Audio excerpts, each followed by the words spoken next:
Al Riveron said after the game that they briefly reviewed the play from the league's command center in New York. There is contact by both, but none of that contact rises to the level of a foul. This is consistent with what we've done all year long. We left the ruling on the field. We let it stand. Now, Coach Sean Payton said he didn't really see any of the officials after the game, but suggested multiple times that the Vikings did deserve to win.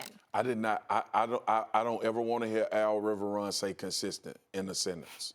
That's number one, but we can move past that. All right. All right. Stephen A., did you think, let's start with this. Did you think OPI should have been called? No, not at all. Not at all. I mean, listen, both of them were going forward as far as I'm concerned. That's number one. Number two, in the aftermath of the game, I was very happy that the NFL did what you call a pool report.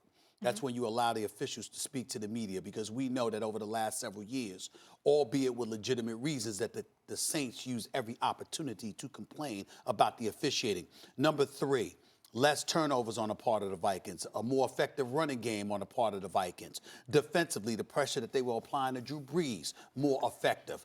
And at the end of the day, here's what I'm sick of. I'm sick of everybody listen, Drew Brees did not have the greatest game yesterday. Their offense obviously was not great yesterday. We get all of that. We understand that. But it's amazing to me how we talk about Drew Brees and we don't talk enough about Sean Payton. We sit up there and we just finished talking about Mike McCarthy, right?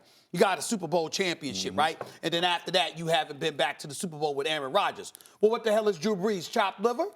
The fact of the matter is, Sean Payton has missed the playoffs 3 or 4 times in the time that Drew Brees has been his quarterback, not to mention the suspended year that he suffered. Let's also take into account the fact that you're supposed to be boy genius, all right? And the reality of the situation is, with Drew Brees as your quarterback since 2006, the year you arrived in New Orleans, you got 1 Super Bowl championship and the only Super Bowl appearance to show for it, with Drew Brees as your quarterback. When the hell are we going to look at Sean Payton? Of course, not firing or anything like that, because he's Sean Payton and we know that he's too gifted for that. But at least look at the man and sit up there and say, yo, man, you coming up short. Because we damn sure say about the players. What about him? First, the non-call on the OPI. Yeah. That was offensive pass interference. It shouldn't have even been reviewed because it was obvious to the naked eye when it happened. I get the idea of the hierarchy of the situation, bad play call, whatever else. However, once you get the power forward on the point guard, right? Yep. And then the power forward blatantly stiff arms the dude to create separation, you got to call it. So doesn't get called all the time. I understand that. I hear all the arguments. It doesn't usually get called. You could call that on any play. It's like holding, yada, yada, yada. That was OPI. I know it when I see it, and there it is, and that's OPI. Okay, that's one. Two, I'm not going to let that take away from the big story of this game. The story of this game for the Vikings, who have an embarrassment of riches on offense, is when Dalvin Cook is healthy. If Kirk Cousins decides to be excellent that day, which he was when he needed to be, that's a tough team to beat. I have consistently been critical of Kirk Cousins coming up small when he needed to come up big. Like when Deshaun Watson did that amazing thing, that was the truth. I was like, of course he's going to. And I was sure Kirk Cousins would screw this up, but I was hoping he wouldn't.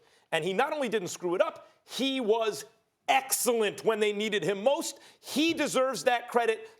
When Dalvin Cook is healthy, if Kirk Cousins decides to be excellent, they are live. Marcus, I want to ask you a question here, because we talk a lot about Tom Brady, the cliff and age, and Drew Brees is going to be 41 in about a week. Do you think next year they should potentially have his successor on the field and start planning for the future? Absolutely. I mean, look, first of all, this whole conversation about being, one thing I agree with Max on with Tom Brady, the successor should already be in the building. They should have already had him.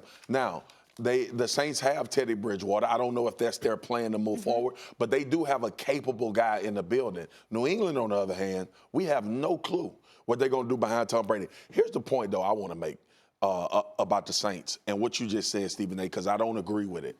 When we look at Sean Payton, all right, and we look at the last 3 to 4 years with the Saints, that's been player era and referee era.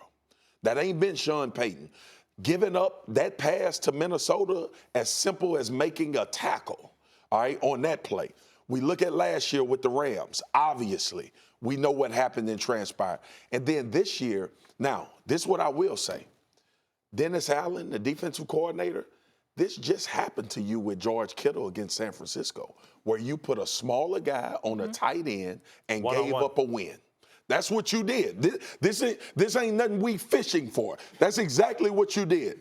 So OPI, to your point, Max, I understand what you're saying. The rule says that's supposed to be called OPI. You go with that. I just haven't seen refs make that call in a long time in the NFL. Let me add this before y'all go on. Get away from me. You brought up Sean Payton. I would remind you that last year in 4 of their last 5 games, they scored 12, 14, 20, and 23 points. Yep. This year, they scored 17 in the postseason. You talk about a high-powered, prolific offense that when it really, really counts, we haven't seen that high-octane product. That's true, and it's also true they've been victimized by bad calls, period. But hold on, Stephen A. They were in, even though the points didn't happen, they were in positions to win that game. Thanks for watching ESPN on YouTube. For more sports highlights and analysis, be sure to download the ESPN app. And for live streaming sports and premium content, subscribe to ESPN+.